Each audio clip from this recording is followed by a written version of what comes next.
Alright, you guys. So, today I decided to do a recording because there's a couple of things that I wanted to talk about, but I didn't feel like sitting in front of my laptop or any other recording device and sitting in one spot to do it because basically I got stuff to do. I got stuff to do and I got stuff to do, you know. I'm literally glad that I literally got free spiritually. You know, people were like, "Oh yeah, well, I know what you're talking about because you're not in a relationship that's kind of toxic and you're cutting off toxic ties." No, I'm talking about spiritually free. Okay, it was one thing when I got physical free, but it was another thing when I got spiritually free. So that's what I'm talking about. Very happy that happened. Okay, and after I've gotten out of there, I have learned so much about the importance of time and how you use it. So that's what I'm trying to do, you know, and keep it moving. Look, that's what I'm trying to do and keep it moving. Y'all know what? I'm really sometimes I do have a short tolerance for I want to say ignorance. And when I say ignorance, I'm not saying the part of not knowing ignorance. When I say ignorance, you know the truth and you're playing as if you don't. So, lately, people have just been talking about unruly people and people who are backstabbers and things like that. And it's like, if you hear their stories, you can just sit there and dig. You can dig and find out, like, okay, well, you pointing a finger at one person, but you're not talking about your own part in this whole thing. What was your part in it? And you didn't come out as no victim or no harmless angel either. Because even though people call me an empath, which I don't even like those terms, because people think that when they say that, they think that they have this mindset, oh, I'm so gentle, I'm this and that. And no, or you some hero. That's not it. You're not a hero. No one's a hero. Get out of here with that, okay? It's just things that you want to see done, you operate differently. So, anywho, not gonna get too deep in that. But what was your contribution in allowing somebody to run all over you? What was your contribution? You know, why did you think that was acceptable? For me, I thought it was acceptable because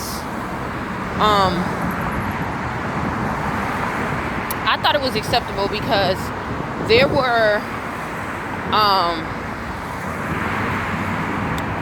benefits to it. Let's just be honest. There were benefits to it. And if a lot of you guys would just think about that, you know why. There are some ways and some reasons why. And people are going to say, well, if you thought of that, then you must not be an empath. Bullcrap, okay? The Bible tells you to teach you to observe all things. Some people stay in toxic relationships because of the benefits of it. Most people stay in relationships that are toxic because of the benefits of it. If there were no benefits, you will be able to drop it at the drop of a dime. Unless you just totally manipulate. Well, even if you totally manipulate, you feel like there are some benefits to it. Okay? So ask yourself, what are those things? You know, don't come around as if you was just a harmless person. If you've been around someone who's toxic that long, you got to ask yourself, because this was something I really had to ask myself.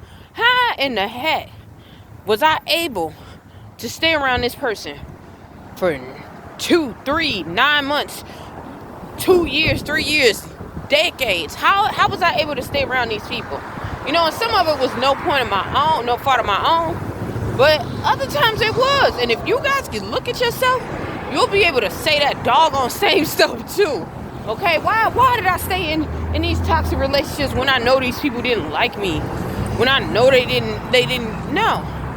So you gotta add that up, you know? Add it up, take it into consideration. And that's what I did. I literally had to write a list because I hate things not being unturned. I am usually kind of a straightforward person. Sometimes that hurts me, but for the most part, it doesn't. the most part, it does not. You know, I'm learning on being a little bit softer, but I understand the importance of being very direct, being direct and clear. You know, I'm not saying that I'm being abusive when I'm being very blunt, but I will be very honest. And in order to overcome these situations, you have to be brutally honest with yourself, and you have to be brutally honest with the situation that is at hand and who you are dealing with. And I literally unsubscribed from like 10 people, and I used to be like, okay, you know, maybe they'll come around and they'll acknowledge their part in how this whole okay, so I guess, you know, walking down the street just don't count. You got to get your liquor. This guy just walked on over. I'm sitting here walking down the street. People are ridiculous. But I really think it's the spirit. So, anywho,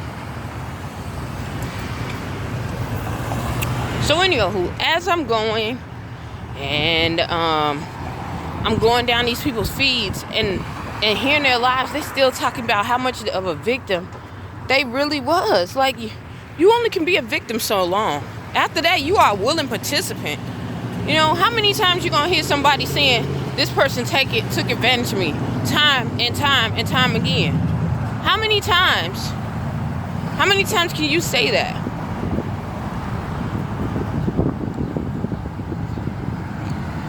It's got to be something that you do. What did you do to make the thing different? What did you do to make the thing better? You know, like, I can't get it. I can't get it. I can't get with it. I can't get with it. I gotta stop here. You guys see this. This is the donation bag. Oh, no. Oh, I'm sorry. I thought she was waiting me. This is the little donation boxes that they have all around Fort Wayne to help people with like food and things like that. So, oh crap. And if you see, so I have to literally go and check. I have to check these like twice a week, but it usually goes like quicker than that. Usually it's been like almost every single day. So, yeah, you guys see how empty it was? And like this morning, it literally was filled up.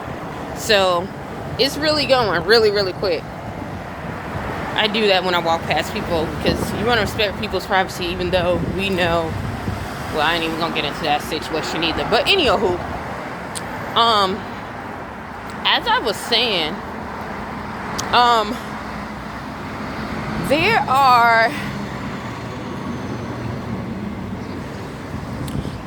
there are so many people who are taking the victim route. Like, wouldn't you want to be someone who's surviving? Because a victim barely survives. You know, they're hanging on by a thread. If you're not thriving, at one point in your life, would you want to survive? And if you're surviving, would you want to think about thriving? Okay? Because if you stay in that same mentality and you think the same way that whole time, guess what? It's not going to get better. It's not going to get better. You're not going to make your life better. It takes you to make your life. You are the reason. And some people need to say that. I'm so tired of people saying, oh, yeah, well, it's sad that it happened to you. Yes, it's sad it happened to you. But you have to ask yourself and be very honest. What was your contribution into that? Okay, it was that somebody took advantage of you. But you need to learn. You need to learn what it takes to get yourself over that. You need to learn what steps to take to prevent that from happening again, because guaranteed you're going to come across people who are like that all the time. You know, especially if you're in the field dealing with what I deal with, which is social work. You know, you're dealing with anyone with the human nature, and you think, you know, a lot of people always talk about the people who have less or don't have a lot. But I can tell you right now, when I go into those meetings with those billionaires and those millionaires and bringing up those proposals, you know, about our social economic change, guess what? There's some vultures in there too. And even though it look like they're helping, they know they doing it for something else. So you gotta understand that. You gotta learn. You gotta learn that for yourself. So, yeah, I really had to go and express that. I know that might not sound so good for everybody, but honestly, I don't care at this point. Honestly, I really and truly don't care, because my job is to tell the truth so that you can come into the light and make a conscious decision for yourself. Now, if you choose to stay in darkness, if you choose not to take the necessary precautions to get yourself better, and to not be a target for people who try to manipulate you, because they try, and even if you do work on yourself, the enemy is going to try to come back. But if you don't work on yourself, then that's on you. But if I knew, and God put me through that process to tell, and I don't tell, then I'm responsible for you not getting that, getting that help. I remember, and I thought this was the worst thing somebody could say to a little kid. I remember, and I talked about this before. I remember when it was 5th grade, I literally had to I had transferred from one elementary school, this is in the States, to another elementary school from the east side of the city to the west side. So back then, east side and west side, it was just like, man, it's crazy. And it was a lot of gangs, a lot of just separation, like nothing compared to it was what was going on there was nothing well, here is nothing compared to what was going on there, because I was living in a time where that city was the murder capital of the whole United States.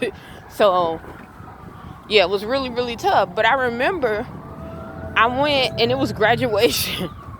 And I had a lot of instances where people would not show up for me especially when I transferred. When I was living with my grandmother and my grandparents, they showed up a lot because they have a lot of time. But when I moved and I stayed with my aunt, she worked a full-time job and party full-time, and then always was trying to act, helping, doing more stuff for other people, to the point it was no time to get into intricate stuff. So all the intimate stuff, like the parent-teacher conference things, those award ceremonies, a lot of those things, I didn't have anyone for. You'll hear my name, you'll hear the trophies, you'll hear a lot of things, but probably wouldn't see them. So that kind of took a shock on me, for a good minute, especially when you're used to having someone there all the time. Like my grandmother was there all the time. And that was because she had other grandchildren helping them, but I was kind of her main concern, and she was retired. So, of course. So yeah, it was a real shocker. And I remember elementary graduation came. I was supposed to have this dress. I remember my grandmother had got my aunt the money to get the dress and the shoes, and I was so excited. But my aunt got pneumonia. It was crazy, to the point where I didn't get a dress. I had to wear the Salvation Army dress, these tights that I had. It was some Salvation Army tights that I had too, and it was some black shoes, and they had little gold little buckles on them. I hated those shoes, but yeah, one of the only ones that I had when I was around that age, 4th, 5th grade. So I had to go to school just like that. I had to brush my hair, which my hair started falling out too. It was weird. So I had a little puff, but it wasn't as long as it used to be. And I went to graduation that way. I actually didn't get a cup. I remember they had these little plastic cups, and I went to the school, and it was the emblems they were called the Panthers, but the colors were purple and white.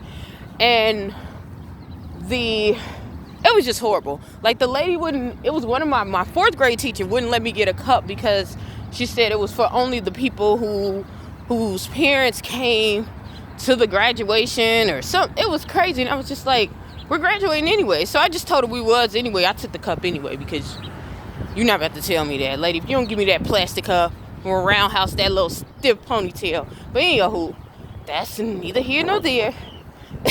Childish, y'all. I got pettiness in me. Pray for me. But I remember that, and no one showed up. Even when I got home, I had all these trophies in my hand. I had all these certificates, and I was so mad. And everybody acted like they didn't even say how was the graduation, anything like that. So I'm like 10 or 11 years old, and I'm so upset, and I'm crying, and I'm like, you know what? I'm just so done with this. Like, it's ridiculous. So, yeah, that's how it kind of went for the most time you're going to see somebody come in is if somebody get into a fight or something, which, I had like some of those like once every school. Like, yeah. So anywho, I go and I'm talking to my grandfather because I was one of the grandchildren who was very close to my grandfather. I was a little bit like closer to my grandfather than my grandmother. So I could just sense he was there. Like, even if he would be miles away, I could just sense he's coming. They would be like, how do you even know? I don't know. But it was just like that. So, anywho, my grandfather comes, and he's talking to me, and I'm telling him what happened. I'm telling him what happened with me, and how no one showed up for me, and how I was so embarrassed, and I was so upset, and I was so angry. And I'm like, I had to be, it couldn't have been no older than 11.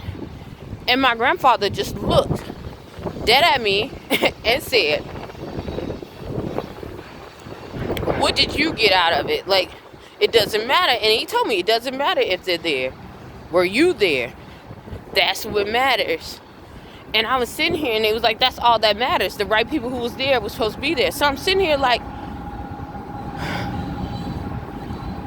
what? And he's like telling me that I did my job. Like, I did my part. My part was to graduate. It's not about all that. It's not, it's good, but it's not always necessary. So I'm sitting there and I'm hurting. I'm like, you know what? But I thought about it, and I'm like,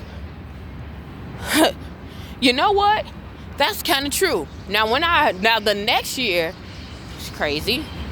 This will show me a little bit about what was going on with my family and everything. The next year, and we were a little bit better because my grandmother kind of stepped in and like helped, because we started living with her a little bit more versus going from different aunts and stuff like that. So when my cousin graduated, which we're 7 months apart, so she graduated the next year. Like, even though we're months apart, graduation years was different because of the time of our birthdays. Mine's is earlier in the year, hers is at the end. So when it was her turn, not only did she get a new dress, but she got the same identical things that I had on my dress. I meaning that her favorite color wasn't even pink, y'all. My favorite color is pink. So she had a pink dress with white tights with black new shoes, like the newest shoes ever. And I'm sitting here, and they gave her balloons, they gave her flowers.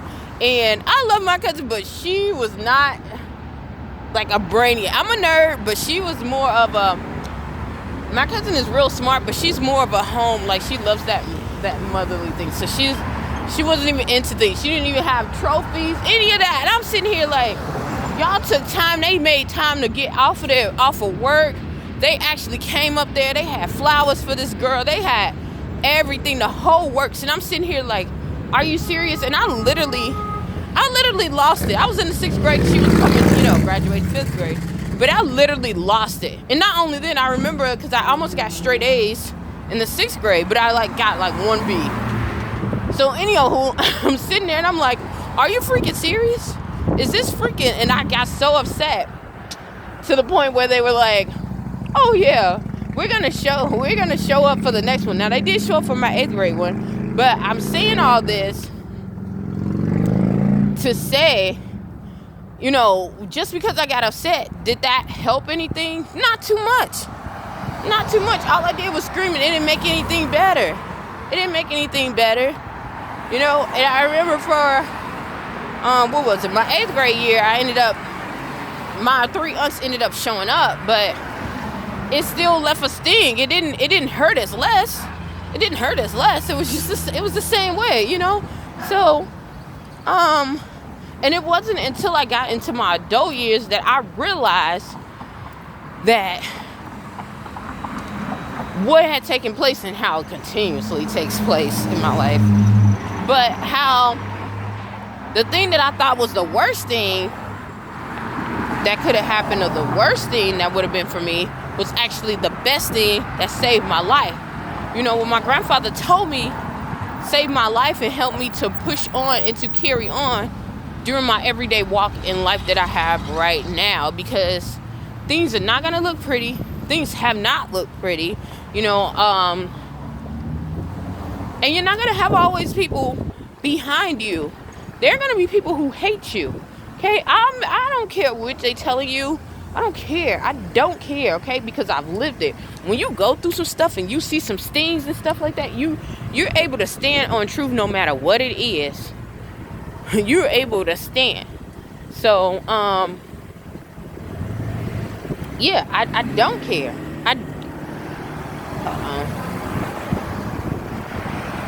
When I say I don't, because I know what truth is.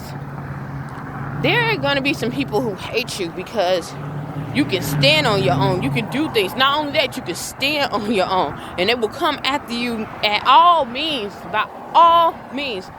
And you're going to have to be strong enough, especially if you think that you're a leader and you're going to be able to pull people out. You're going to have to be strong enough to stand on your own, and to stand on your principles, and to stand on what you know to be right. Even when everybody turns their back on you. Even when every single morsel turns their back on you. That is what you're going to have to learn how to do.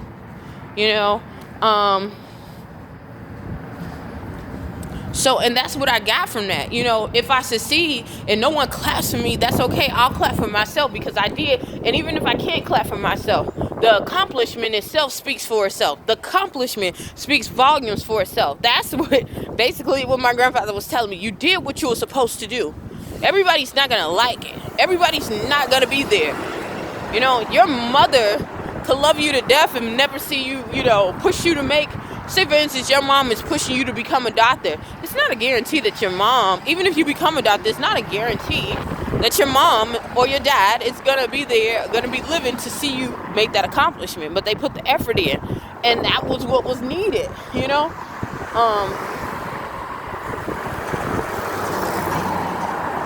Yeah, I got to look at this traffic because I guess when